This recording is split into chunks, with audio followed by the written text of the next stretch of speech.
Eder. Mech.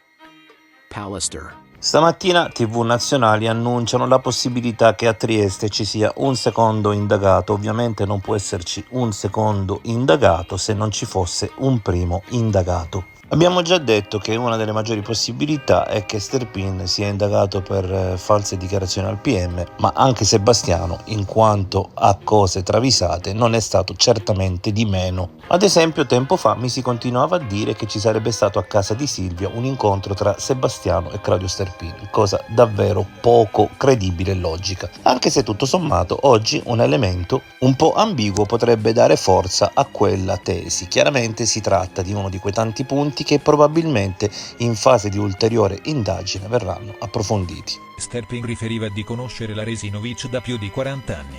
In gioventù avevano avuto una relazione, poi entrambi avevano trovato altri compagni e si erano sposati. Nonostante ciò erano rimasti amici e si tenevano in contatto, frequentandosi con i rispettivi coniugi. Claudio aggiunge che solitamente passavano la mattinata assieme, talvolta pranzavano e facevano visita ai rispettivi parenti al cimitero. Quindi in questa dichiarazione Claudio Sterpin sembrerebbe dire che frequentava Liliana e anche Sebastiano, così come Sebastiano teoricamente frequentava anche la moglie di Sterpin, uscivano in pratica insieme. Sicuramente un aspetto da chiarire un po' meglio. Ed ecco quindi, capite bene adesso, perché qui di indagati potrebbero essercene non solo 2, ma anche 5-6. Ehi, non dimenticare di iscriverti a questo canale.